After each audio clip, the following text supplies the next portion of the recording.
مساء الخير صديقي العزيز عبد الهادي حويج، وزير الخارجية الليبي ورئيس حركة المستقبل الليبية.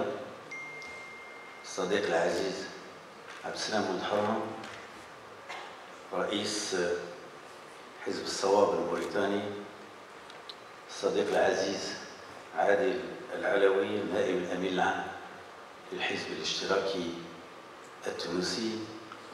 الصديق العزيز وليد كبير، رئيس الجمعية المغاربية للسلام والتعاون والتنمية. رفيقي العزيز يونس سراج، الكاتب العام للشبيبة الاشتراكية.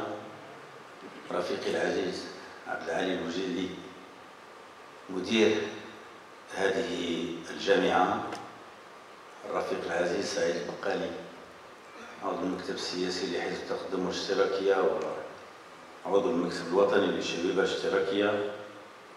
الرفاق الأعزاء في المكتب السياسي لحزب التقدم والاشتراكية وفي اللجنة المركزية والفروع الإقليمية بجهة الشرق. ضيوفنا الكرام من موريتانيا، أهلا وسهلا بكم بعد سفر طويل ومتاعب كبيرة. وها نحن نعرب لكم عن سعادتنا بتواجدكم معنا بهذه الكثافة وبهذا الحماس. الإخوة الأعزاء والأخوات العزيزات من تونس الشقيقة، مرحبا بكم أيضا معنا في هذه الجامعة المغاربية. الإخوة الأعزاء والأخوات العزيزات من ليبيا الشقيقة، مرحبا أيضا وشكرا لكم على المجهودات المبذولة من أجل أن تكون هذه الجامعة ومن أجل أن تنعقد.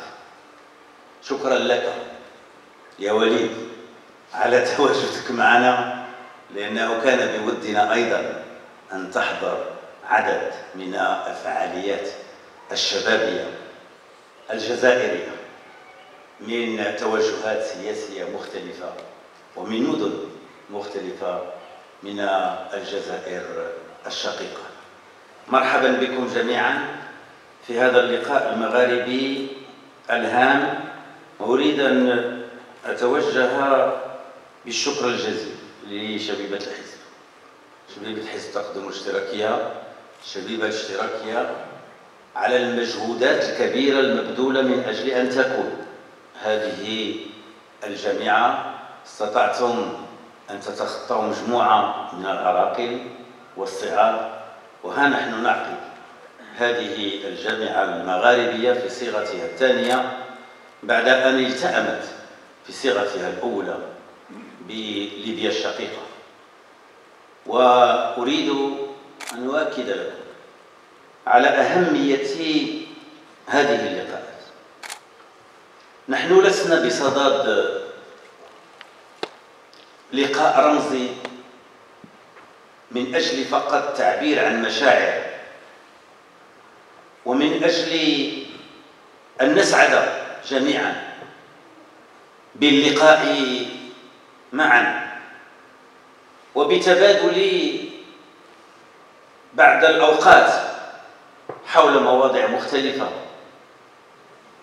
نحن في أمس الحاجة إلى مثل هذه اللقاءات من أجل أن نبلور فعلا على أرض الواقع مسيرة جديدة لأجيال صاعدة. لأنه مع الأسف يتعين أن نقر بأن رغم كل المجهودات التي بذلت من قبل الرعيل الأول في كل بلداننا والثاني وربما الثالث، لم نفلح لحد الآن في تحقيق هذا الحلم، حلم اتحاد مغاربي قوي صامد متطور ديمقراطي قادر على أن يوجه تحديات العالم، قادر على أن يكون شريكا في عهد التكتلات الكبرى، قادر على أن يسعد شعوب المغرب الكبير، قادر على أن يجعل هذه الشعوب تنعم بفضاء ديمقراطي قوامه احترام حقوق الإنسان والحريات الفردية والجماعية وإشاعة العدالة الاجتماعية والسعي الحثيث الحقيقي إلى أن نحتل مراتب متقدمة على مستوى تعليمنا وبحثنا العلمي، وعلى مستوى أنظمتنا الصحية، وعلى مستوى أنظمتنا الاقتصادية، وعلى مستوى قدراتنا الاقتصادية. في كل ذلك يتعين أن نعترف بأنه بتفاوت بين مختلف بلداننا لا نرقى إلى ما يتعين أن نكون عليه. واليوم جاء الوقت لنؤكد بقوة، ونتمنى ذلك من خلالكم أنتم الشباب، أنتم الأجيال الصاعدة، نتمنى فعلا أن يكون هناك صوت قوي نابع اليوم من السعيدية كما نبع بالأمس من طرابلس، أعتقد، ولا في اللقاء الأول من طرابلس. ونتمنى أن تكون محطات ربما سنوية من أجل أن نعمل جميعا على تعميم هذا السعي وعلى جعل هذا الحلم يتحول إلى عمل حقيقي، إلى ضغط على مستوى مختلف أقطارنا من أجل أن نبدأ كما قلت الأخ وليد بالمدخل، والمدخل هو السياسة، والمدخل هي الإرادة السياسية الحقيقية، والمدخل هو أن نتجاوز مجموعة من المقاربات البالية، مجموعة من المقاربات التي أكل عليها الدهر وشرب،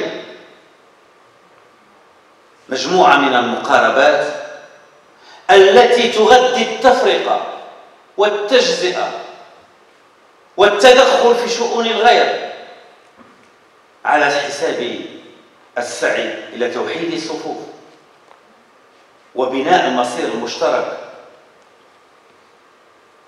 وأنتم إذن مساءلون، لأنه يتعين أن نعترف كل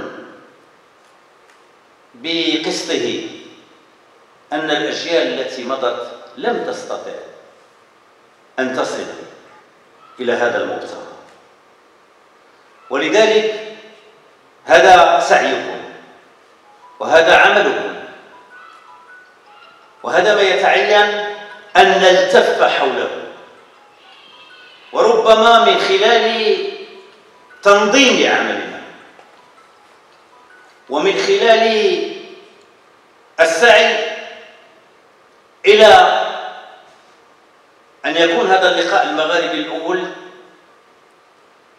الذي نظم بطرابلس واللقاء المغاربي الثاني المنظم اليوم بالسعيدية أن يكون مدخل، وهذه فكرة مشتركة مع الأخ عبد الهادي الحويج، أن يكون مدخل لقيام تنظيم شبابي مغاربي مفتوح لكل من يريد أن يلتحق به، ومن أجل أن نعمل بشكل قوي على الاتصال مع مختلف التعبيرات الشبابية الموجودة في كل أقطارنا للالتحاق بهذا التنظيم، من أجل أن نطور معا هذا الضغط الضروري الذي يجب أن يخترق بقوة مجتمعاتنا وأساسا أوساطنا الشبابية. لا أريد أن أقف عند كون أن اليوم عوض أن نغذي هذا الطموح وهذا الحلم وأن ندفع به إلى إجراءات عملية، هناك من يسعى إلى إدخال أفكار ملؤها الحقد والكراهية وتعبيرات نراها على مستويات مختلفة هي خطيرة علينا جميعا وعلى هذه الأجيال الصاعدة. كيف نريد أن تتعامل هذه الأجيال فيما بينها إذا عملت بعض الأوساط على إذكاء مثل هذه المشاعر المقيتة في أوساط شعوبنا وخاصة شبابنا؟ فعلينا إذن أن نستنهض الهمم وأن نقف وأن تقفوا أنتم الشباب من أجل أن نبعث هذه الروح التي تنادي إلى قيام فضاء مغاربي يقوم على أساس احترام سيادة الدول، يقوم على أساس احترام وحدة شعوبنا، يقوم على أساس السعي الحثيث إلى توحيد الصفوف تدريجيا وبشكل عملي واقعي خطوة خطوة.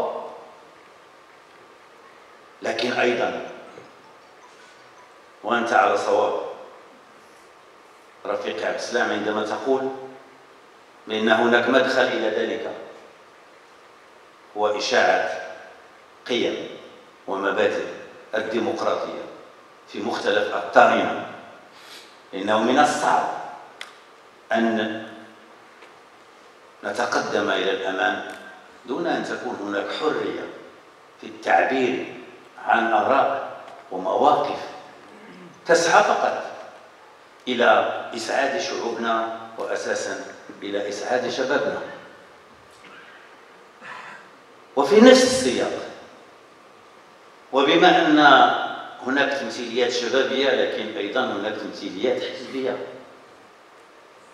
على الأقل 4 أحزاب موجودة اليوم، أوجه نداءً من أجل أن ننظم، وبدأنا الاشتغال على هذه الفكرة مع السي عبد السلام بنواكشوط في نوفمبر من السنة الماضية، ولم نتمكن مع الأسف. ولكن لا أنسى أبدا أنني أخذت على عاتقي أن ننظم لقاء. في البداية كانت فكرة قائمة على لقاء بين أحزاب مغربية وموريتانيا، لكن اليوم علينا أن نشتغل من أجل أن ننظم لقاء لأحزاب مغاربية أينما تمكنا من ذلك، ولنا دعوة بليبيا، وربما أن ليبيا قد يكون مكان مناسب إلى ذلك بالنظر إلى أوضاع اليوم. فإذا خرجنا اليوم بخطوات واقعية ملموسة تسير في هذا الاتجاه، أعتقد أننا سنكون قد تجاوزنا التعبير عن الأماني للخروج بمواقف واضحة وإجراءات بينة من شأنها أن تعزز هذا السعي المشترك. أتمنى أن نسير جميعا في هذا الاتجاه، خاصة وأن شعوبنا فعلا في أمس الحاجة إلى ذلك. شبيبات بلداننا في أمس الحاجة إلى ذلك، خصوصا وأن هناك مسعى مشترك من أجل الديمقراطية والحرية والازدهار والعدالة الاجتماعية والمساواة على جميع المستويات.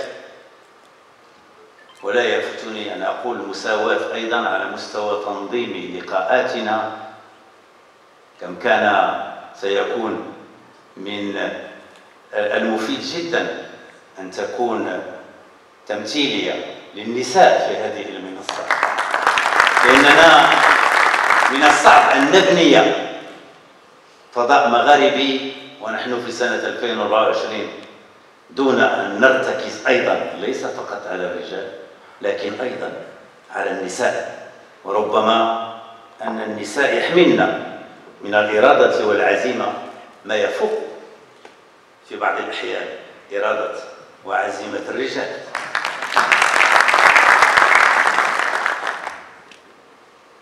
بقي لي طبعا أن أعرج على مسألة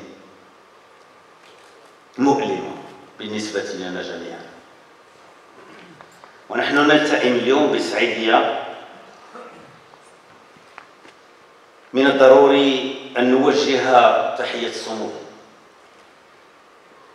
تحية إجلال وتقدير للشعب الفلسطيني الشقيق، وهو يقاوم منذ أزيد من سنة. الشعب الفلسطيني الشقيق إلى جانب اليوم الشعب اللبناني الشقيق، وهما يواجهان عدوان صهيوني غاشم همجي لم يسبق له مثيل. وعلينا نحن أمام الصمت الدولي، بل أمام تواطؤ بلدان عظمى وعلى رأسها أمريكا وعدد من الدول الغربية، تواطؤ رغم فظاعة ما يقترفه العدوان الصهيوني من جرائم ومن حرب إبادة ومن تطهير عرقي. وما أقوله ليس تجاوز كلامي، ما أقوله هو تعبير عن الواقع، وهي تعبيرات واردة على مستوى القانون الدولي ومنظومة القانون الدولي الإنساني. ومن الضروري اليوم أن نقف وقفة رجل واحد، وأن نعمل من أجل الضغط على مستوى مختلف بلداننا لتكون لهذه البلدان العربية كلمة وموقف حازم لإيقاف هذه الحرب القذرة التي أودت بحياة ما يناهز 43,000 فلسطيني حسب الإحصائيات، وربما أن هذا العدد يتجاوز ذلك بكثير، ومئات الآلاف من الجرحى ومئات الآلاف من المباني السكنية، إضافة إلى المستشفيات والمدارس وغير ذلك من المنشآت التي دمرت عن آخرها، خاصة بقطاع غزة، لكن أيضا بعدد من مدن الضفة الغربية وبالقدس. واليوم نفس الشيء نراه على مستوى ليس فقط جنوب لبنان بل عدد من مناطق لبنان. لذلك نحن أمام تحدي كبير اليوم، وكما رأيتم يتعين أن لا ننتظر أي شيء، بحيث أنه اليوم يتضح بجلاء بأن هذا النظام الإمبريالي الغربي الذي تقوده أمريكا عمليا أعطى الضوء الأخضر لسعي أحمق، لسعي إجرامي،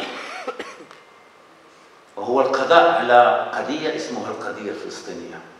ولا يمكن طبعا القضاء على قضية من وراءها شعب ومن وراءها مطلب عادل. لكن أمام هذه المواقف علينا نحن أن نقول كلمة،